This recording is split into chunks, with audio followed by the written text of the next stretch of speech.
PNP ang kapisanan ng mga broadcasters ng Pilipinas, Philippine Standard Time, hali sa Pag-asa alas 5:01 nin pagkahapon.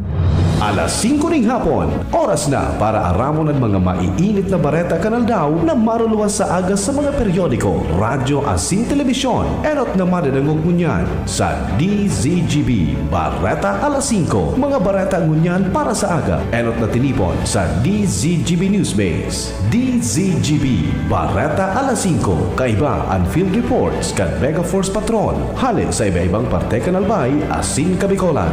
Ngunyan, uya ang sa idong tagapagbareta. Maray na hapon sa pangaran kang Newsbase, kan Mega Force Patrol asin kan Technical Department. Ako po ang sa indong magiging tagapaghatod bareta, si Pio Fernandez. Enot sa detalyas kan mga bareta sa lado lokal. Nasa linya si Pading Jomar Bien, ang Mega Force Patrol. Pading Jomar, maray na hapon. Please go ahead na. Salamat pa rin, Pio. Planong dalagang kan lokal na gobyerno kan Tabaco ng Pundo ang Tabaco City Health Unit. Ini ang pinahayag sa DCGB News ni Mayor Ray Bragais matapos na makaabot sa iya ang mga report kan mga taga City Health Unit na kadakul-dakul ang mga residente, mga pasyente na nagdudulok kasi naghahagad ng serbisyo sa mga pasilidad pangsalud kan lokal na gobyerno kan Tabaco. Sinabi kan alkalde na hinguwaw niya na makahagad ng supplemental budget sa sanggunian na panglungsod kan Tabaco at ngani na iba kalindanin mga kadagdagan ng bulong asin mga medical supplies para maserbihan ang nagdadakol na pasyente digdi sa syudad kan Tabaco. Ang Tabaco City iguang apat na mga klinik na pinagmamantiner ini iyuan Tabaco Health Center o ining so main health unit kang Tabaco City. Iyaon ang San Miguel Lying in Clinic sa Islakan San Miguel, Barangay Fatima Lying in Clinic, asin ang Mother and Child Lying Clinic sa Barangay San Antonio kan Ciudad kan Tabaco. Jomar Bien, DCGB. Thank you so much, kumpadreng Jomar. Mientras tanto, dagdagan tapa ang detalyes kan mga bareta sa lado lokal. Nasa linya man si Angel Mustansa. Angel, go ahead. Sa 40 may exhibitors halis sa manibibang parte kan Bicol Region ang nakatalaan ng partisipar sa higibo na primerong Bicol Coconut Shade Fair sa Agosto 6 sa 9 sa Festival Mall, Alabang, Muntinlupa City. Sigon na kay Department of Trade and Industry Bicol Regional Director Dean Donabol, kaibahan sa maibibida kan nasabi mga exhibitors ang sa inang mga coconut-based products, kaibahan ang processed food, mga wearables and homestyle at sina ang health and wellness sector. Katuwang maninda sa nasabing aktibidad ang Coconut Farmers and Industry Development Plan na kung siin igtatawan ni doon ni Nabol na ana trade fair ang bakuso na sarong exhibition kundi sarong selebrasyon ng ingenuity as in perseverance ng mga coconut farmers as in mga entrepreneurs. Katakod kini pigi-imbitaran kan ahensya ang mga Bicolano patinaan publiko na suportaran sa pagiman kapagwakal kan sa mga produkto ang mga nagdinegosyo sa rehiyon. Nagdag na bareta, Angel Mustaza, DCGB News. Thank you so much, Angel. Ngunyan sa detalyas kan mga bareta sa lado nasyonal. Posibleng maglaog sa teritoryo kang Pilipinas ang bagyo na may international name na Dolphin sa mga masunod na aldaw segon sa Pag-asa. Basado sa pahayag kan ahensya, kung maglaog sa par ang bagyong Dolphin, aapodon ining may. Mientras tanto, ultimo ining nahiling sa distansyang 2,330 kilometros kan Northern Luzon, daraan kusog na paras na 150 km por hora, asin doon na minaabot sa 185 kilometros por hora. Tigalauman na mantinido ning harani sa northeng boundary kan Philippine Area of Responsibility kung maglaog ini sa laog kan teritoryo kan Pilipinas. Alagad ay pinaglalauman na matama sa anuman na parte kan kadagaan kan Pilipinas, pupwede ining magpakusog kan habagat na madaranin pag-uran sa Metro Manila, parte kan sur na Luzon, asin westeng parte kan Visayas, sigun pa sa impormasyon kan Pag-asa.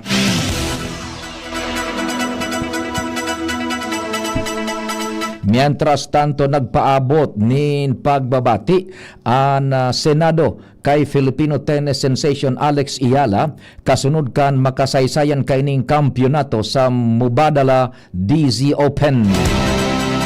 Mararumduman na napigmidbid si Ayala bilang pinakaenot na Pilipino nananggana sa Women's World Tennis Association 500 singles title. Antes ang formal na pagpupuon kan ikadosing aldaw kan impeachment trial ni Vice Presidente Sara Duterte, nagtagamaning oras si trial presiding officer Senador Chis Escudero asin ang bilog na grupo kan mga senadores nga ninataawan ning onra ang Pinay tennis star. Sigun kay Escudero, nagkasasararo sinda sa pag-ondra sa triumfo ni Ayala na nagdara nin ondra sa nasyon. Marurumduman na ng gana si Ayala kontra kay world number 3 Jessica Pegula na naging dalantanganing masungkit ang kampyonato sa nasabi ng torneo.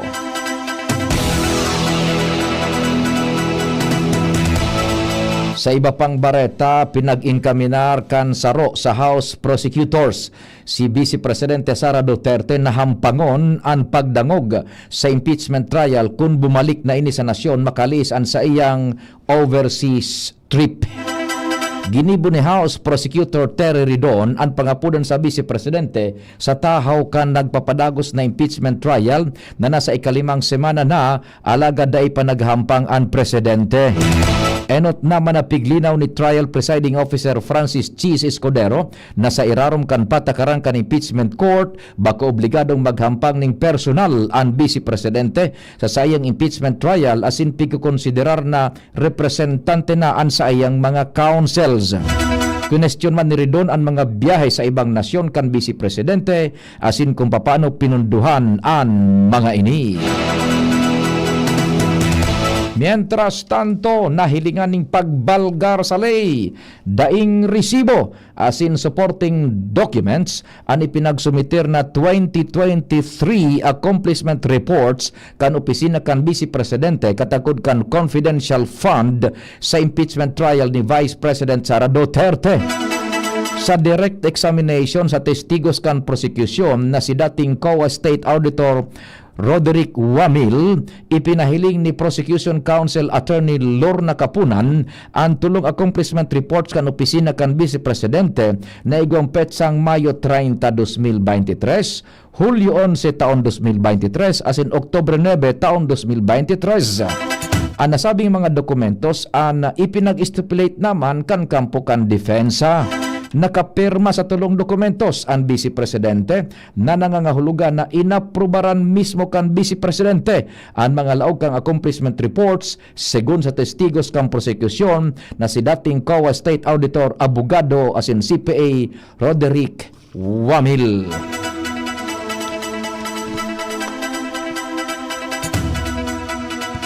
Sa katakod pang mga bareta, nagluwa sa nagpapadagos na impeachment trial laban kay Vice Presidente Sara Duterte na parte kan confidential funds kan Departamento de Edukasyon kan siya pan sekretary kan ahensya an ipinagtagama sa mga counter-insurgency program na nagmamauot na pugulan ang pag-recruit kan New People's Army asin iba pang komunistang grupo sa mga paratukdo asin estudyante. Sigun kay dating Commission on Audit State Auditor Abogado asin CPA Roderick Wamil, daing ipinagsumitir na listahan ang Departamento de Edukasyon kan mga individual o grupong pigasabing NPA, komunista o leftist na target kan nasabing programa. Dahilan kay ni pinag-question kan prosekusyon ang kakulangan kan mga dokumentos na minasuporta sa implementasyon kay ni. Pinaghiling man kang prosekusyon ang isinumitir na dokumentos dahilan ta daidig din nakabugtak ang mga partikular na aktibidad na pigibo sa irarom kan counter-insurgency program na saro sa mga isyong pigtututukan sa nagpapadagos na impeachment trial.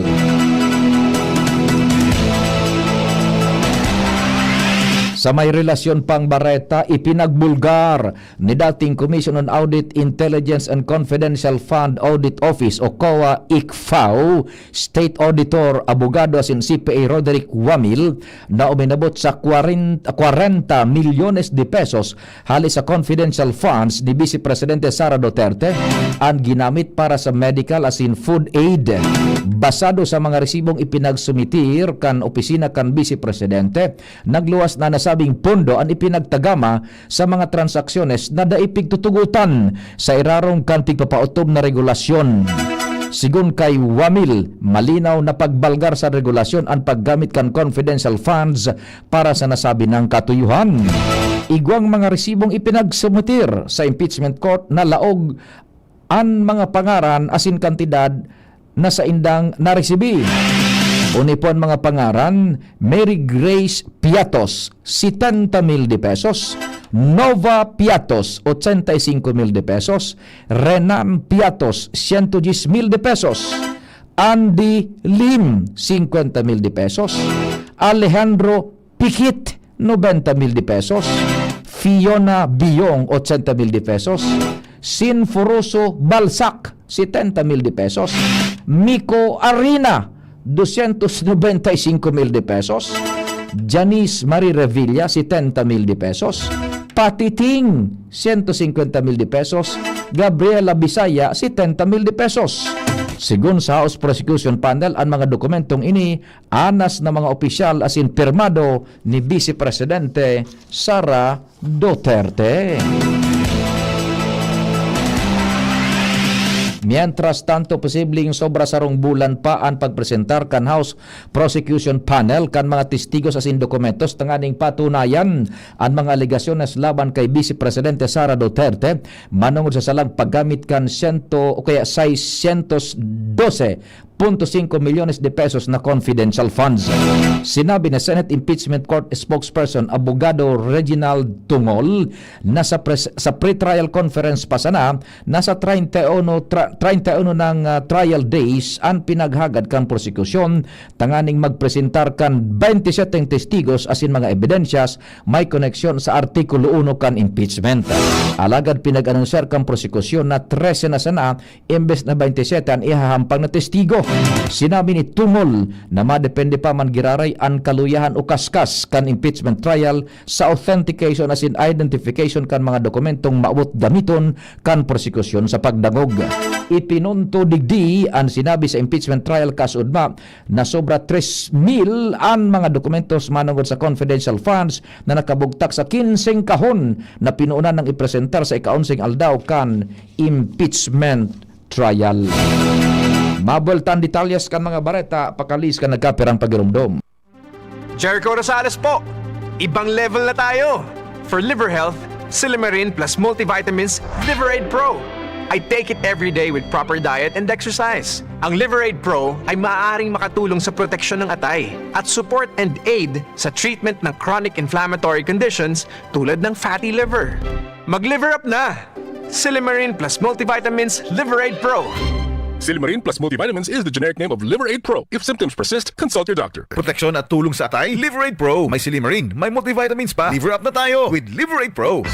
Realize true comfort and relaxation at Dorotea Resort and Spa, a perfect venue for family outings, couple retreats, and various functions such as weddings, birthday parties, corporate seminars, and conferences. Dorotea Resort and Spa. We have backpackers rooms, standard rooms, deluxe, suite, and a penthouse. Also, relax and rejuvenate with our spas and invigorating treatments, services, and facilities. Dorotea Resort and Spa, Kahugutan, Bakakay, Albay. For reservation, contact us at 0917-777-5734. Find us on Facebook, Dorotea Resort and Spa. Relax, rejuvenate, and enjoy. Only here at Dorotea Resort and Spa. Kung ikaw ay edad 50 pataas katulad ko, may mataas na ang risk ng panlalabo ng paningin. Mas challenging ang pang-araw-araw na gawain tulad ng pagbabasa, pagsusulat, at pagmamaneho. Ang Optin ay may lutin na maaari makatulong sa kalusugan ng mata, nilalabanan ang epekto ng glaucoma, macular degeneration at katarata.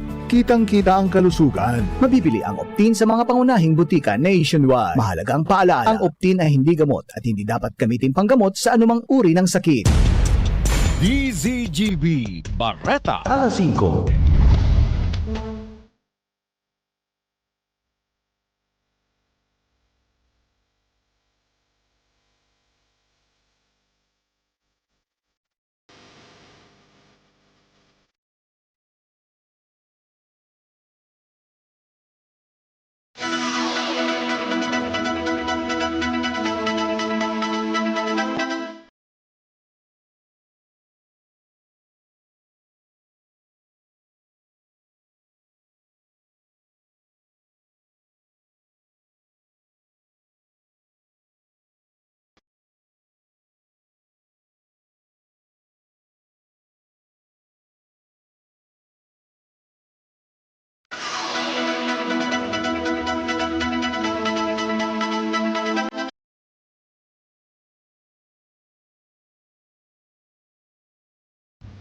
Balik kita sa iba pang detalyes kan mga bareta sa lado nasyonal.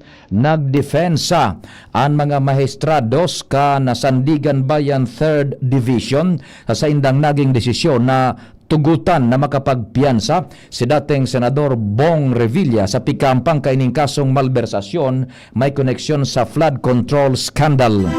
Sigun kay 3rd Division Chairperson Associate Justice Carl Miranda na naging desisyon kan korte basado sa prinsipyo kan dangal, integridad asin paninimbagan.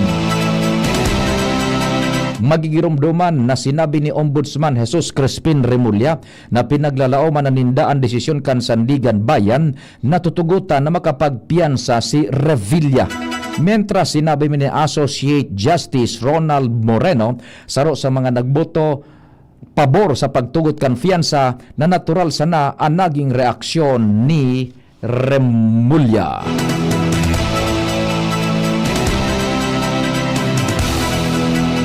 Mientras tanto, para kay House Deputy Minority Leader as in Act Teachers List Act Party List Representative Act Teachers Party List Representative Antonio Tino magakanig ang desisyon kan Sandigan Bayan na day paghalion si dating Department of Public Works and Highways Secretary Manuel Bunoan bilang saro sa mga akusado sa graft case may koneksyon sa flood control scandal. Pigdoon ni Tino day pwedeng tugutan ang mga utakan korupsyon na gibuhon na state witness asin pabayaan na makalusot sa paninimbagan. Dagdag pa niya saro si Bunoan sa mga opisyal na naglatag asin nagpautob kan maanumalyang flood control projects na naglimas nin bilyong pesos na kwarta kan mga namamanwaan. Bilog man ang pagtubod ni Tino na saro si Bunoan sa mga panginot na opisyal na nakakapagdetalye kan pagkaka-involto ni Presidente Ferdinand Marcos Jr. sa flood control scam. Sinabi niyang bilang dating sekretaryo kan DPWH, igwang direktang karaman si Bunoan sa pagtagama, paggastos asin pagbalyo kan mga fundong nakatagama sa mga proyektong dapat mapugol sa mahiwasan na mga pagbabaha. Sa iba pang bareta, si Senador Alan Peter Cayetano ang posibleng malamos sa katotohanan matapos ang dagdag na kababalaghan na kikaimbweltuhan sa mga gross slope protection projects as in illegal na reclamation sa nagkapirang parte kan Laguna Lake sigun kay Senador Panfilo Lacson. Sinabi ni Lacson na diskubre kan sayang staff matapos ang sayang pagkikipaghuron sa mga opisyalis kan Philippine Reclamation Authority o PRA kaibanan ang mga taktika kan pananakot na pinagagamit ni Cayetano. Dagdag pa niya na pinagkonfirmar kan mga opisyal kan PRA ang pangharas ni Cayetano kan mapaghururunan ang fundo kan Office of the President kan Nobyembre taon 2025. Naenot na pinag-unambitan ni Lacson ang mga ebidensya may koneksyon kay Cayetano sa mga reclamation project sa Lake Shore Development kan Taguig na daing kinakaipuhan ng mga permit hale sa mga agencies kan gobyerno kaibanan ang Department of Environment and Natural Resources. Ang mga proyekto sigun sa senador pinunduhan gamit ang mga alokasyon sa budget kan nasyon na ipinagtagama para sa mga slope protection projects.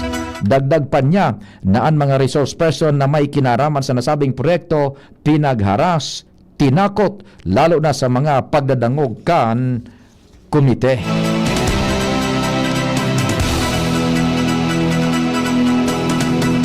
Mientras tanto sa iba pang bareta, maabot sa 48 barko kan China ang nahiling sa West Philippine Sea kan bulan ning Hulyo sigon sa Persas Armadas kan Pilipinas. Sigon sa ahensya, mas bababa ang narehistro poon Hulyo 1 sagkod Hulyo 31 komparado sa 74 barko na namonitor kan bulan ning Hunyo. Kasabay sa mga nahiling ang mga barko kan Chinese Coast Guard as in People's Liberation Army Navy o PLAN.